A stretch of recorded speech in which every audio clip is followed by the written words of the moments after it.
Are you sure? Here's the 30-second lesson on what legends know. Never ask a bride why she's getting married. Don't wear a skirt on a windy day.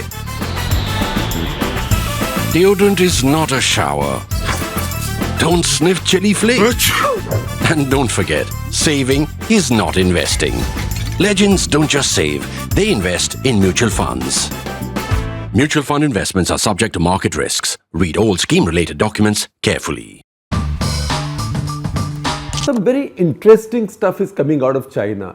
So interesting and so important that it is making the entire world get up and take notice. So we can spend hours talking about China and again and again and again, but in my effort to break it down into simple ideas and simple points and simpler analysis, because that is the essence of Cut the Clutter, let me follow the rule of 3, 3 and 3. So first of all, the 3 bits of news that have come out of China, or 3 bits of trends that have come out of China. Number 1, the Chinese just announced officially for the first time that their population has declined, which means this is the first time in about 60 years that their population has declined. 60 years, you might say, why 60 years? Why not 70 years, 80 years? That is because 60 years back, the Chinese had their great leap forward, and that's when Mao Zedong, God knows, plowed how many people into the ground, because that was a disastrous experiment between 1958 and 1962. Maybe 3 crores, maybe 4 crores. Yet, even in that period, China was the most populous nation in the world. So, next year it seems for the first time since 1950.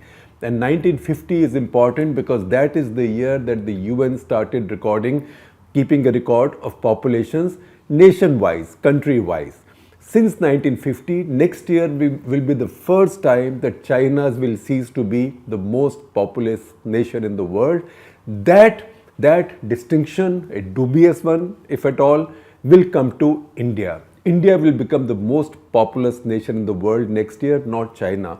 Although, mind you, again for clarity, I must state that India's population growth rate has also declined.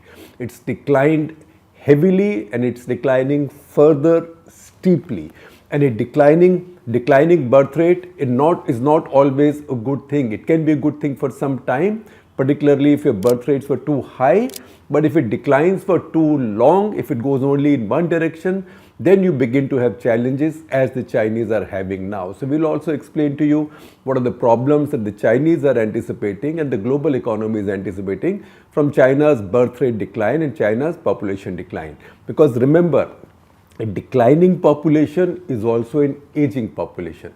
Because a declining population means fewer babies are born than people who are dying. That is the reason your population is declining, and as fewer babies are born, you have fewer young people. So you have a lot of old people, your life expectancy is going up, you are not replacing your population. That is why it is said that two babies per woman in her reproductive years is the replacement level of population, which means one set of parents produce 2 children. So when the parents are not there, 2 children will replace them fully. Now, not everybody survives, not every child survives a full life.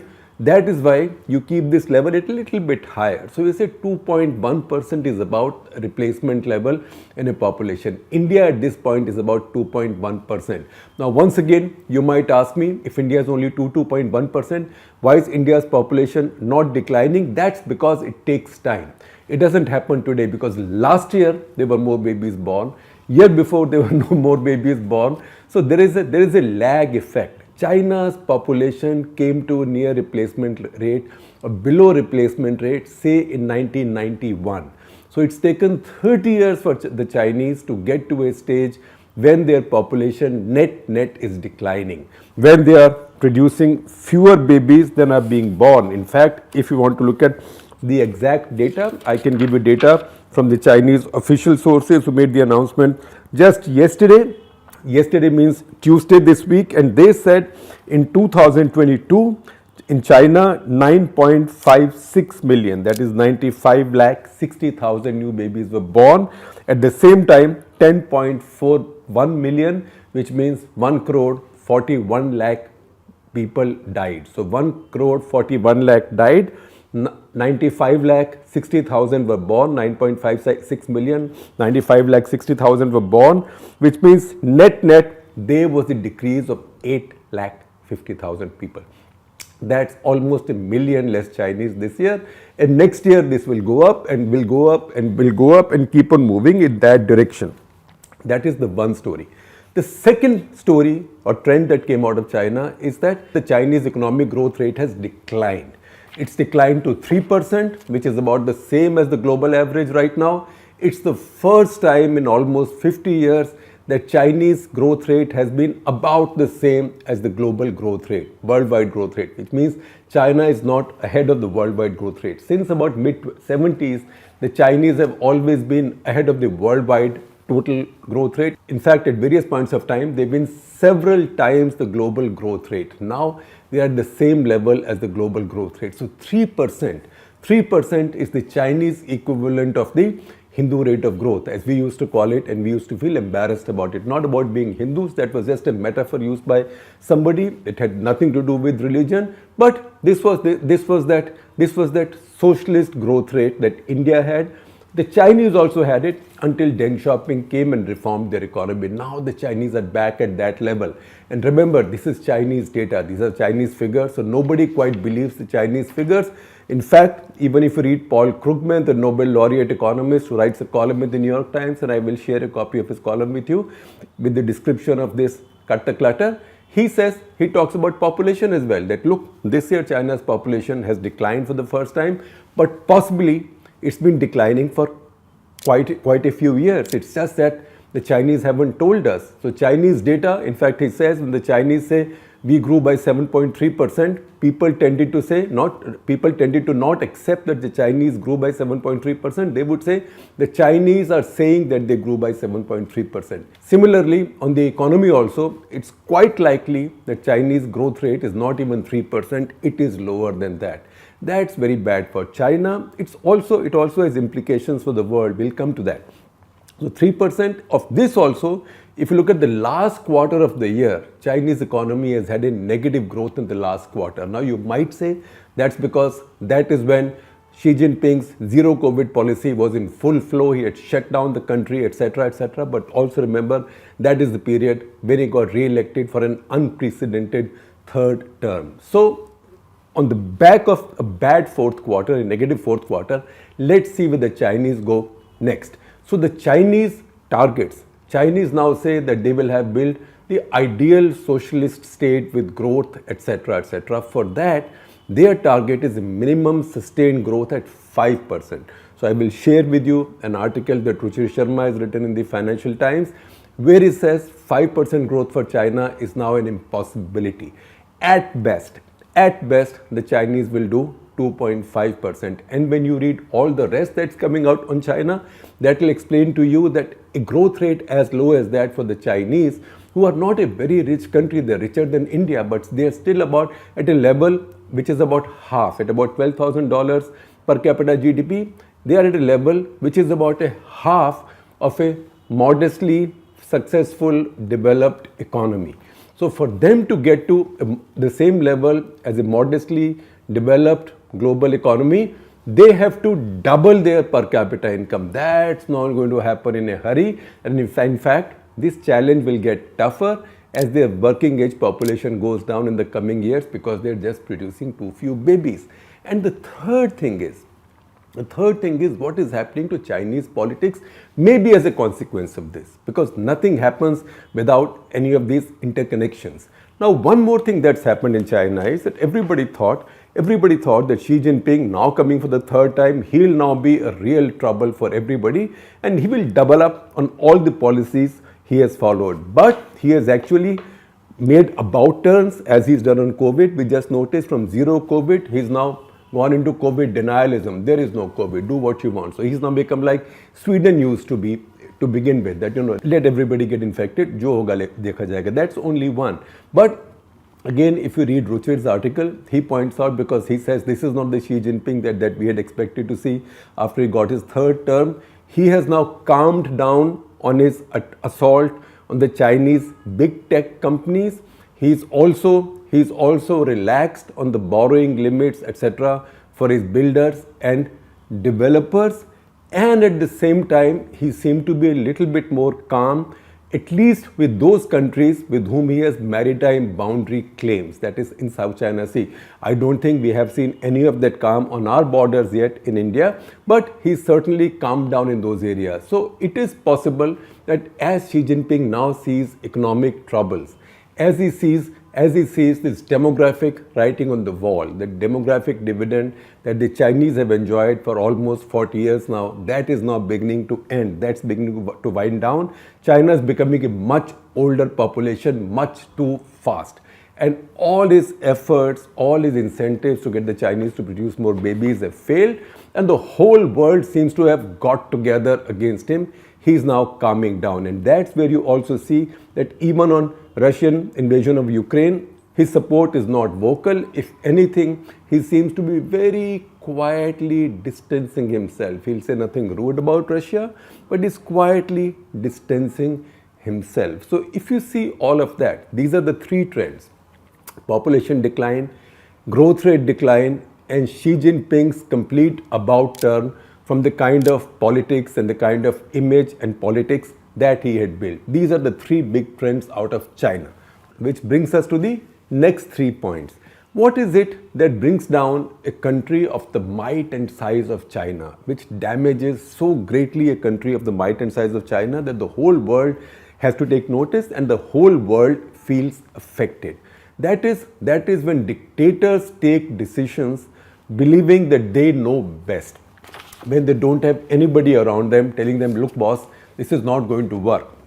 Because if you said anything like that, you might end up in a labor camp or someplace, or maybe 6 feet under, right? That's when dictators make their big mistakes. So see what are the big mistakes the Chinese have made over time, say in the past 60 years. So first was the Great Leap Forward.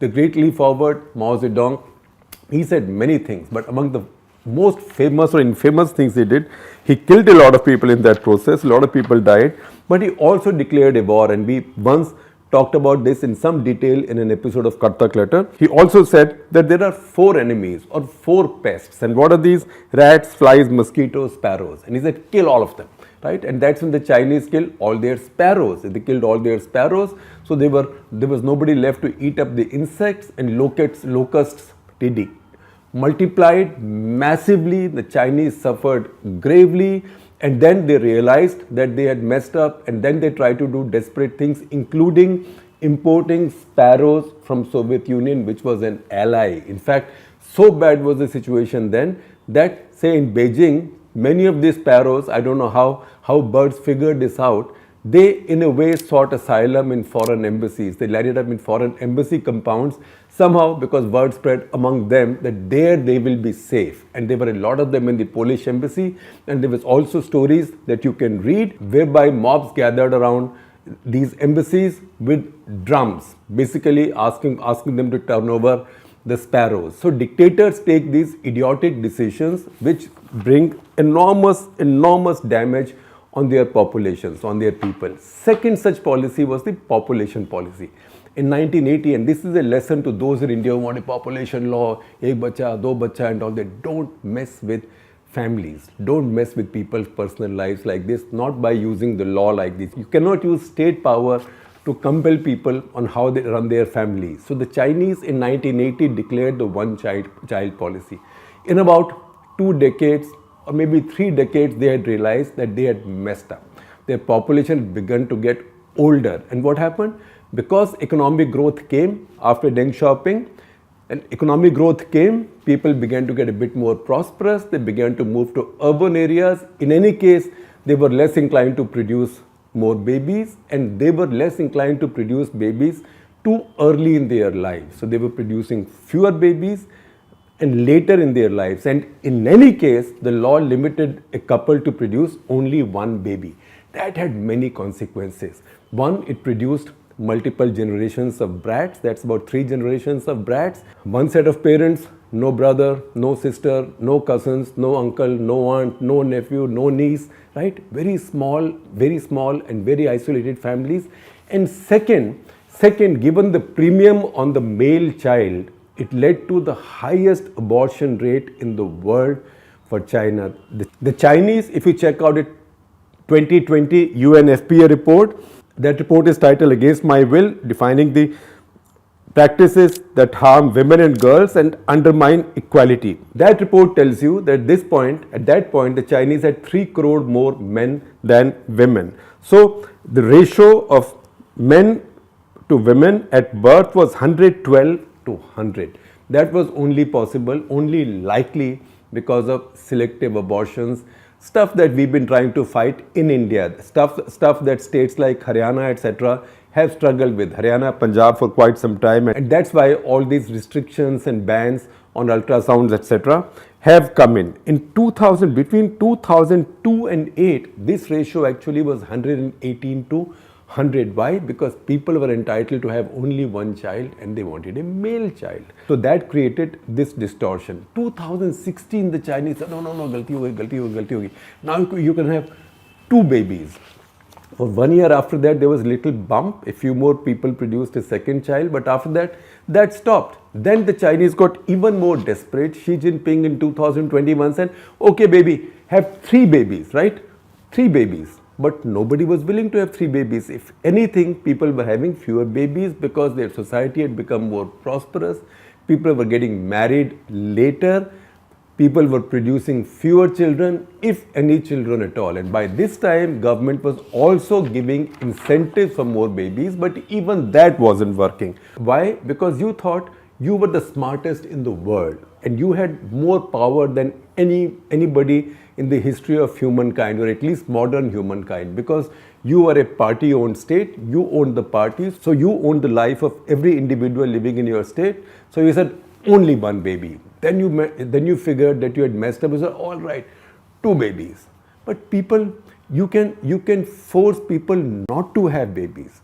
You can order people by law not to have more than 1 child. If they have more than 1 child, you can lock them up in jail. You can steal the second child, etc., etc. But you cannot force them to have more babies, because that is where even dictatorial power fails. And that's where the Chinese have got themselves into this mess, where they now know that decade after decade after decade, I'm not going into all the data, I'm sharing some articles with you, please check those out, including a long article from Pew Research, and that's an article by Laura Silver and Christine Huang that tells you the consequences of this, and that tells you how China's dependency ratios will now rise. Dependency ratio means the number of people who depend on those number of people, say roughly number of people above the age of 65 who don't earn for themselves. Most of them don't. I know that many do.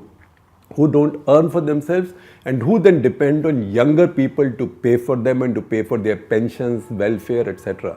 So Paul Krugman, the Nobel laureate, in his article in the New York Times, which was published this morning, as I told you, I'm sharing a link with you, he says the Chinese now will have to make some hard choices. Either they will have to allow their old people to really suffer in the absence of welfare, or they will have to tax their young people really steeply. This has happened too fast and too rudely for China. Once again, this is a warning for all those in India who talk about a population law with great enthusiasm. Don't mess with the family business, because if you do, your next generations will pay for it. So the Chinese, on the other hand, lived out their demographic dividend. The last 40 years, they've lived it. For India now that time is coming. In India, dependency ratio will only begin to rise, say around 2035. So we still have about 10-12 years left. So we better be sane until that period. And the third irrational policy that the dictatorial government followed, that was zero COVID. Now suddenly Xi Jinping woke up and said there will be no COVID, because first of all the Chinese said there was no COVID. Then they somehow persuaded the WHO to say this virus was not transmissible from human being to human being. Then they fought with the world to say don't call it Chinese virus, Wuhan virus, etc. Then they said, look, we've recovered, the whole world is suffering. It's true, they recovered at that point, the whole world suffered. Now the virus grew there because they also, out of their own dictatorial fixations, did not allow any foreign vaccines to come in, including the Oxford University AstraZeneca, where profits and patents had been waived. That's the vaccine most of us got in India. That is the Serum Institute Covishield vaccine. But the Chinese said they'll make their own vaccine, which obviously wasn't so good and which a lot of people didn't trust. And then they said, all right, if COVID comes in, we'll just lock down the whole country. So we'll starve the virus. The virus is much smarter than that. Virus did not get starved out, it kept on growing, and then in panic, Xi Jinping said, all right, everything is over, all restrictions are limited, mix around. Then they said, again, that's how dictators work, again they said, oh, in the month of December, we only had 22 deaths from COVID. Now suddenly they've said 60,000. But if you see global think tanks, media, etc., nobody believes that number of 60,000. The experts, people who know well, people who track China, they believe the actual deaths are 5 times, if not 10 times more than that. And estimated deaths by the summer of this year, which is by July, is about 1.5 to 2 million people. So once again, it's a zero COVID policy that in a way stalled their economy and affected global economies as well. Yet at the same time brought upon them this massive wave of COVID infections, where it is now believed that out of the 2.2 crore population of Beijing, almost 90+% have already got infected or will soon get infected. Now in the very beginning of this episode, we had said that we'll follow the rule of 3, 3 and 3. So I told you the 3 bits of trends and news, big ones coming out of China. I've told you the 3 examples of the awful, stupid things that dictators do, all from China. Now the 3 consequences of this for the world and for India. So first of all, the rest of the world, when China slows down like this, the rest of the world has to take a deep breath and worry, right? There is no schadenfreude in this, because Chinese economic growth has been driving global economies as well. Now all of us note with great concern the fact that in the last year, we had a $100 billion trade deficit with China. All right, we import a lot more from China than we export anyway, but it's also because China's imports have gone down. And China's imports haven't gone down because they don't want to buy anything from India or any other country. They've gone down simply because their economy has slowed down. So the slowing down of the Chinese economy has consequences for the entire world. So that is the one thing. The second consequence of what's happened in China, everybody now has to watch Xi Jinping. Now, if Xi Jinping has had to make these about turns, you can see that he's under stress. He's under stress if his economy doesn't grow as fast as it should, because it's not a rich economy. And he's denying people a lot of other freedoms, political freedoms, freedom of speech, many other freedoms, many other options in life, many other flexibilities that human beings take for granted in more developed modern economies. And then his growth rate remains around 2.5%. It's a matter of time before stresses begin to rise in his country as well. And when that happens, how will he respond to it? Or what will other leaders in the Communist Party? After all, they also have ambitions. Right now, because Xi is so powerful, they've all swallowed hard and let him be, and they all applaud when he speaks. But I'm sure deep down, many of them are sharpening their knives. So what will happen? The world has to watch this aspect of China as well, because politically, diplomatically, strategically, China is the second engine of this 2-engine train. If this world is a 2-engine train, 2 engine ki gadi, right? Then China is the other engine. America may be the stronger engine, but China is also an engine. And if China, first of all, slows down, it loses power. And second, if its leader, the driver of this engine also feels enfeebled and others are trying to get in the driver's seat, then that has its own consequences. And the third lesson is for India. Of course, there is the immediate lesson. How will Xi Jinping now respond on the border, etc.? He's recalibrating his policies on many things. Will he recalibrate his policies towards India as well? We don't know. So that is an important thing to watch. But the more important thing is the lesson. The lesson to learn from China is that just because you have a government which has a lot of power. Now, of course, India will never have a kind of dictator that China has had now for more than 70 years. That's an impossibility in India. Even Indira Gandhi during the emergency was not that kind of a dictator. She tried doing something, say with Nasbandi or vasectomies, and you see the consequences, what happened after that. Soon enough, the Indian immune system struck back. So that is not the issue. The point is, when you have strong governments with large majorities, then all kinds of demands rise. You have to be then careful, and you have to have some humility and listen to others, because it's only when you listen to others that you can avoid making the big mistakes. And it's only a catastrophic blunder like that, an unthinking catastrophic blunder like that, that will break the momentum of an upwardly mobile, very aspirational and very well positioned India at this point of time.